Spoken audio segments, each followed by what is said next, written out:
The much anticipated Shadow of the Erdtree DLC for Elden Ring came out on June 21st, and though a lot of people were really excited for it to come out, it's had a mixed reception, if we're being generous about it.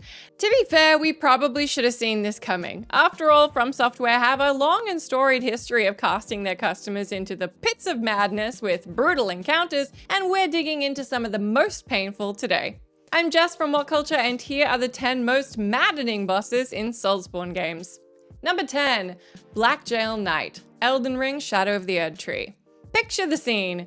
You've just paid £35 for Shadow of the Erdtree. You've gone through dozens of hours of high-stress combat in the base game just to reach the area where the DLC begins. You've jumped through every hoop and you're ready to explore the lands of Shadow. You take your first tentative but excited trembling steps into a whole new world, and then a homicidal knight charges in and one-shots you into oblivion. You buffoon! You dolt! You blundering oafish poltroon of a human! You dare think that just because you paid money, just because you passed every test they set you, that you can simply wander into the lands of Shadow and enjoy yourself? Get down on your knees, lick our armored boots, and pray for mercy that shall never be granted. Number 1, that rant wasn't written by me, but you can't argue with greatness, so I said it word for word. Number 2, we can't know exactly if that was the internal dialogue behind the studio when they designed this guy, but you can't argue with the results, and the results are mostly almost all of you dying over and over and over and over again. It's certainly the impression given by Shadow of the Erdtree's brutal introduction into its world. Simply even reaching the DLC start point is a feat in itself, yet having done so, your first experience in the lands of Shadow will likely be a chastening knight-assisted annihilation. It's enough to make you feel like developers From Software made a concerted attempt to break their fanbase as quickly as they could. And given how many of the negative Steam reviews mention the Black Jail Knight by name, it's safe to say they succeeded. Number 9, Old King Allan, Demon Souls. Demon Souls, the game that kicked off everything in the SoulsBorne series, is pretty creative in the ways in which its bosses challenge its players. And by challenge, sometimes we just mean piss off. From the manic, flailing brutality of the Flame Lurker to the sheer housery of the Man-Eater spawning a second boss halfway through the fight, Demon Souls made clear From Software's mission to challenge their fanbase to the brink of insanity. However, the developers saved their most brutal party trick for last, a gimmick so cruel that it's never been used again in any of the other games. Old King Allan may cut a gallant figure, but he utilizes one of the dirtiest tricks possible in an RPG. Level draining.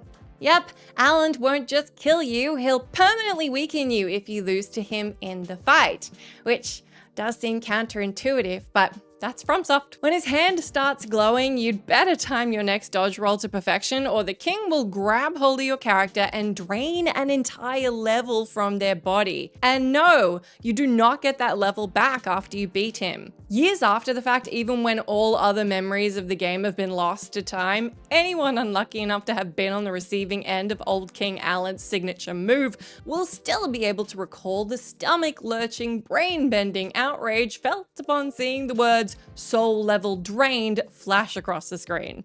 Number 8, Capra Demon, Dark Souls. The inclusion of good old Cappy may seem like a bit of an eyebrow raiser here, as look, 100% he is the easiest boss on this list by a fair margin, but he's pretty emblematic of that get good mentality that all Souls games seem to have, so he's a good inclusion here.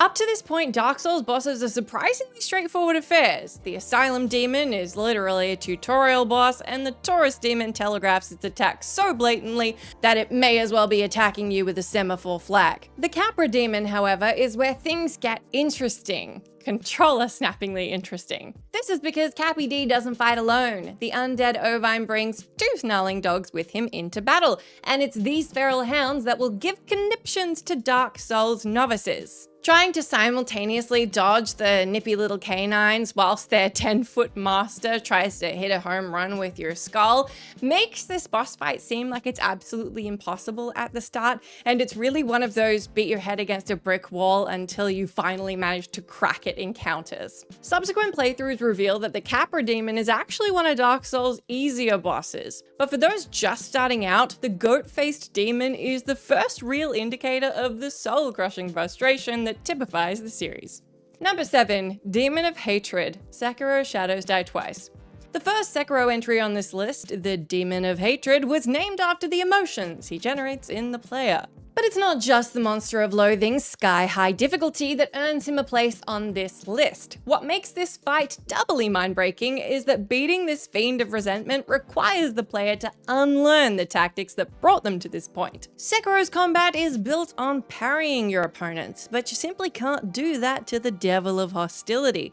That's our last alternative, we promise. Instead, you have to dodge around him and whittle away at all 3 of his health bars until he falls. And the kicker? He's completely optional, so all of those hours that you may inevitably have spent beating your head up against that adamantine wall of difficulty were completely unnecessary. Number 6, the Bed of Chaos, Dark Souls.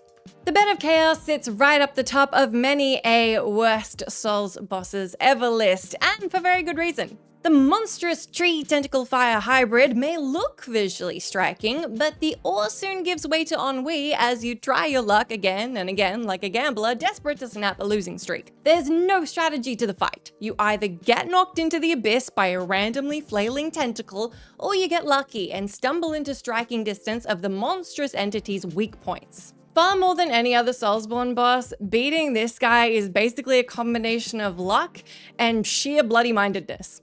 All you do is race across the arena, being buffeted by tentacles like a ball in a Lovecraftian pachinko machine, hoping each time that fortune will favor you and let you hit the jackpot. The jackpot, of course, here being the weak spot. To be fair, the developers themselves clearly knew the fight was broken, which is why Bed of Chaos is one of the few SoulsBorne bosses with built-in checkpoints. Because without that safety net, actually managing to hit all 3 weak points without dying to random tentacle violence would require enough luck to power a national lottery win. Number 5, Sister Freda, Dark Souls 3, Ashes of Ariandel. Quick history lesson. When Dark Souls 3 came out in 2014, it was originally derided by fans for being relatively easy in terms of what fans were expecting from FromSoft. There's an emphasis on relatively there though, of course. From Software obviously heard those rumblings of discontent as DS3's first expansion pack was a doozy. Ashes of Ariandel is a monstrously tough chunk of DLC to chew on, and it's capped off with one of the most difficult SoulsBorne bosses ever to make a player headbutt their controller in anger.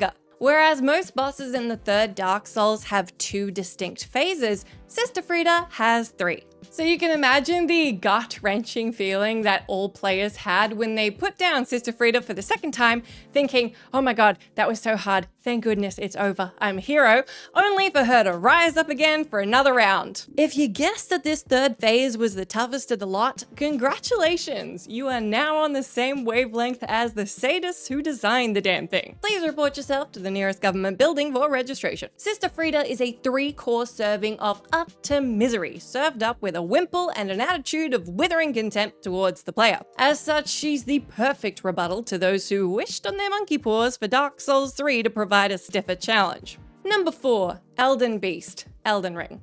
Before we begin this entry and talk about how the Elden Beast specifically hurt our feelings by how many times we had to die to it, can we talk about the creature design here? I mean, pretty much all the entries on this list are just these gorgeous, grotesque designs that I don't know if they come from dreams or nightmares, but they're fantastic. This is yet another example of just a stunning antithesis of the cosmos in a creature.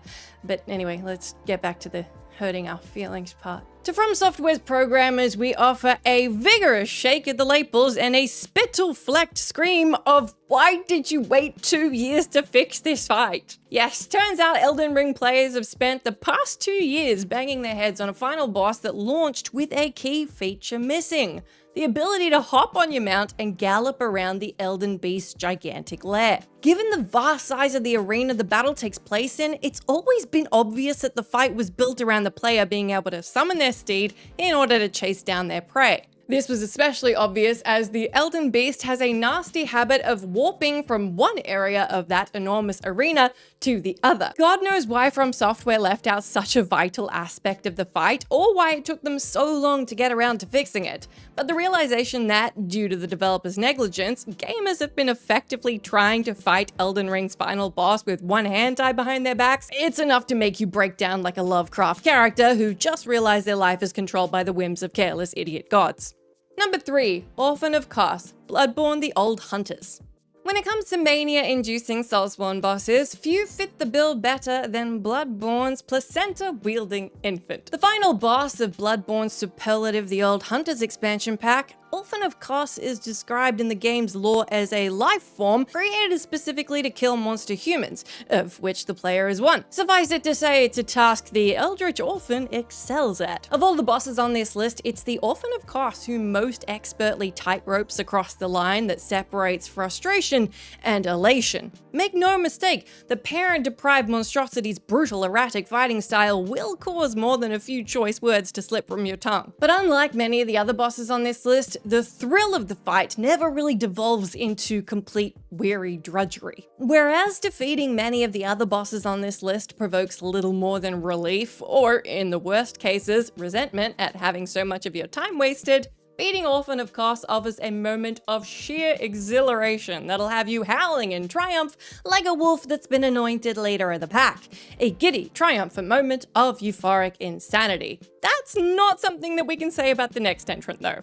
Number 2, Isen the Sword Saint. Sekiro: Shadows Die Twice. Sword Saint Isen is brutal, an unforgivingly demanding sadist who demands a near-mythical mastery of the game's combat system. Sekiro's final boss is a relentlessly harsh taskmaster who delights in making you feel small, worthless, and thoroughly demoralized over your own ability. He's basically J.K. Simmons' sadistic teacher from Whiplash in video game form. Sadly, there's no happy ending here. Even after you defeat him, the energy and time spent on overcoming Sekiro's biggest challenge will leave you drained of all potential for happiness at the end result.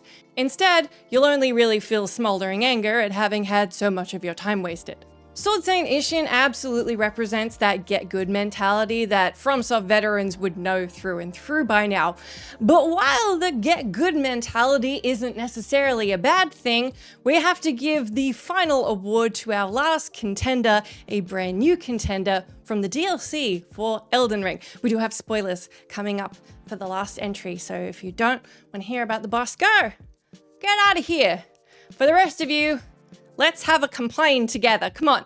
Number 1, Promised Consort Radahn, Elden Ring: Shadow of the Erdtree. Amazing as it seems to recall now, when Redon makes his triumphant return as Erdtree's final boss, it's initially a feel-good moment. Redon became one of Elden Ring's breakout characters due to his comical appearance, a very large man on a very small horse, and the epic nature of his boss battle was a huge plus too. As such, seeing him look better than ever in Shadow of the Erdtree feels like seeing an old friend who's taken excellent care of himself in the years you've been apart. Then the fight begins, and your old friend decides to decimate you through and through, like the last time he saw you was in his wife's bed or something. Erdtree's Redon is an absolute nightmare to fight, a colossal dual sword wielding god of the battlefield who, in the fight's second phase, is joined by Erdtree's central figure, Miquella. That means you now have to contend with magic attacks that can kill you in a single hit, while simultaneously dealing with Redon trying to turn you into a tarnished shish kebab. It's a dual-pronged assault on the senses, and one which has caused so much upset to so many different people. There's been some really specific golden takeaways, including Eurogamer review Alexis Ong said the fight is, quote, coded to make you start drinking in real life. Then there was streamer Kai Kennant, who literally had a therapist join him mid-stream to help him get through the fight. Very funny stories, but boy, is this guy a pain in the ass. Frankly, you can hardly blame most players for giving up at this point. Unless Shadow of the Erdtree's ending involves SoulsBorne creator Hidetaka Miyazaki himself coming around to your house, shaking your hand, and filling in your income tax return so you get a disproportionately large refund, it's just not worth the aggravation. If we missed your most maddening boss in SoulsBorne games, make sure you put it down in comments, and hell, do that even if we mentioned it, because again, we need some comfort going on here.